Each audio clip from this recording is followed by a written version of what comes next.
Breaking the chains, overcoming procrastination. Imagine this. You have an important task to complete. Deadline is looming. Yet, you find yourself unable to stop scrolling through social media, organizing your desk, or tidying up your room. Sound familiar? Well, this is what we call procrastination. Now, what does procrastination exactly mean? Procrastination is the art of delaying or putting off tasks until the last minute. Statistics from Edutopia show nearly 80 to 95% of the student population suffers from procrastination. This is the familiar dance that we all do, isn't it? The moment when anxiety starts to creep in, but you just can't tear yourself away from those addictive reels on your phone. Or how about when you leave a project untouched until the clock's about to strike midnight, frantically trying to finish it before the deadline? Well, you're not alone in this. We're all in the same boat here. Hi everyone, my name is Nikita. And my name is Haya. Today, we'll be talking about procrastination. Why did we choose procrastination? We chose procrastination because it's an important topic and we have first-hand experience on how it has affected us. We want to inspire and help you guys overcome procrastination. In today's speech, we will delve into the reasons behind procrastination, how it has affected us, how it affects the key character traits of our school, and finally, share a few tips in order to combat procrastination. Remember, in order to follow your dreams, ambition, and goals, you must overcome procrastination.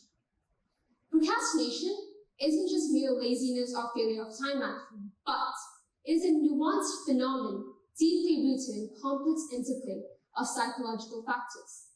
It's not just putting off tasks, rather, it's a battle between instant gratitude and your long-term goals being affected by factors such as fear, perfectionism, low self-esteem, and anxiety. The perceived difficulty of the task can further amplify procrastination tendencies as individuals try to strive away from discomfort and uncertainty. Wait. This is so confusing. Can you simplify it for us? Sure. Let me break this down. 1. Putting things off. When you avoid or delay doing a task and tell yourself, I'll do it later, when really you should be doing it now. It's called procrastination. 2. Why we do it? Why do we procrastinate? We procrastinate because we're scared our task isn't up to the expected standard of the work, or maybe the work is too long and too boring. It's like choosing to play with your toys over doing your homework. Why? Because playing with toys is more fun. 3. Not realizing the problem.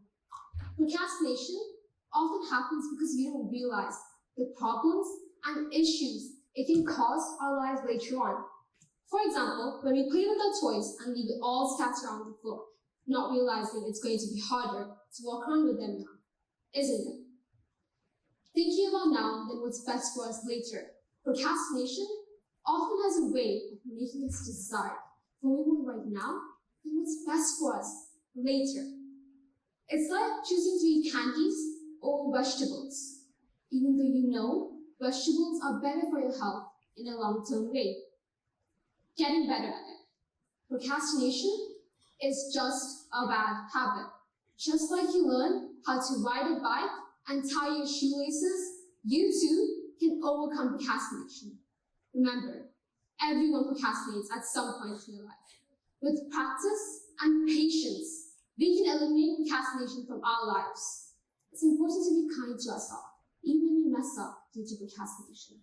And tell ourselves, I'll try again tomorrow. Because that right there is resilience. And the fact that you're willing to give it another try tomorrow shows how far you've come and that you're one step closer to eliminating procrastination from your lives. Now that we understand what procrastination is, let me tell you a story about how procrastination has affected me. So it's Tuesday and I had my PE mocks looming over me like a dark cloud. I knew that I should have been studying, yet my phone became both my best friend and my worst enemy as I mindlessly scrolled through endless reels losing track of time to every swipe. Every time I attempted to open my textbook or revision notes, I was quickly diverted back into the captivating world of social media. It was as if I was stuck in a never-ending loop, unable to break free from the grips of distraction. With each passing hour, my anxiety mounted. I knew that I was wasting precious time, but I couldn't seem to muster the focus needed to tackle my studies. The weight of my impending exams felt suffocating.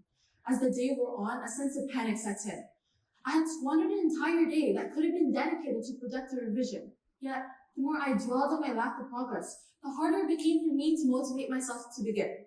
In the end, I was lost in a realm of revision with no clear direction or strategy to guide me. With only one day left of my PE mocks, I knew that I had to make things right. I couldn't let procrastination derail my efforts any longer. Determined to salvage what little time I had left, I delved into the depth of effective study methods. I immersed myself into each and every topic with a sense of urgency that bordered on desperation. But despite my best efforts, I soon realized that I couldn't possibly cover everything in such a short amount of time. The consequences of my procrastination were impossible to ignore. I had started studying far too late to complete a thorough review of all the topics. It was a race against the clock, a battle against my own procrastination-induced setbacks. In the end, I only got to prepare for half the topics. Though I couldn't undo the mistakes of the past, I had at least taken a decisive action to mitigate their effects. And as I sat down to face my PE mocks, I did so with the newfound sense of determination and resolve, even though I skipped through many questions. That night when I went to bed, I couldn't help but wonder how much more better I could have done if I just studied a bit more. If I just stopped scrolling. If I had stopped being lazy. If I just tried a bit harder, the guilt was eating me alive. And all that I wanted to do was retake the test because I knew that I could do better. But there's no point in saying this now, is there? What's done is done, and I can't go back to the past, but I can definitely make the future look better for myself. Now, let me enlighten you on how procrastination affects the key character traits of our school. Let's start with motivation. Motivation, at its core, is the driving force behind action, the fuel that propels us to reach for the stars. However, procrastination has a way of sapping our motivation and leaving us feeling in a cycle of inertia. The fear of failure looms large, whispering insidiously in our ears, casting doubts on our abilities, and paralyzing us with indecision. It's a vicious cycle, oscillating between the fear of falling short and the desire to succeed. This struggle reminds us of Abraham Lincoln, who faced numerous challenges in his personal and professional life. Despite numerous breakdowns, setbacks, and repeated political failures, Lincoln's unwavering determination, resilience, and motivation is what led him to presidency. Motivation isn't the only thing you need. Ambition, the determination to reach your goals, is just as important. But procrastination can make us lose sight of our dreams. It dims the light on our vision and our passions.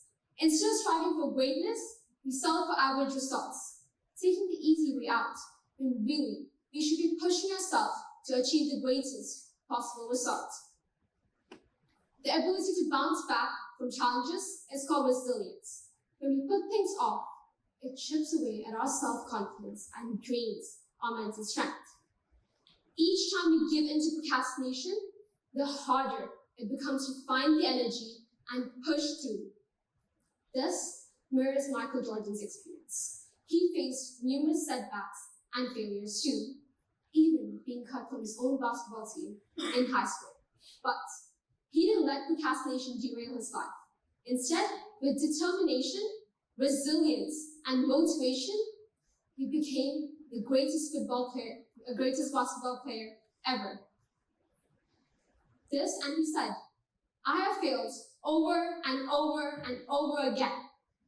That is why I succeeded." This exemplifies how we should not let procrastination derail our life from striving and achieving the greatest version of ourselves. Procrastination doesn't discriminate. It's an equal opportunity offender plaguing students and professionals alike. It's the fear of failure whispering in our ears, the perfectionist monster lurking under our beds, or the siren sound of YouTube autoplay. Did you know that Medium reported around 95% of the population is affected by procrastination, and around 74% report going to bed later than expected at least once a week? Moreover, around 80 to 95% of students procrastinate, and around 50% critically and problematically do. Furthermore, only measly 12% can actually overcome this. It's like we're all stuck in a perpetual game of hide and seek with our responsibilities, and responsibility always seems to be hiding in the attic or we're chilling in the basement. As you can see, this is a common battle we all face, and here's some techniques to help us overcome it. The Pomodoro technique. The Pomodoro technique, for example, is where you study for 25 minutes, take a 5-minute break, or study for an hour and take a 10-minute break. This can easily get you up to 2 to 3 hours of effective studying. This is a method I personally love to use.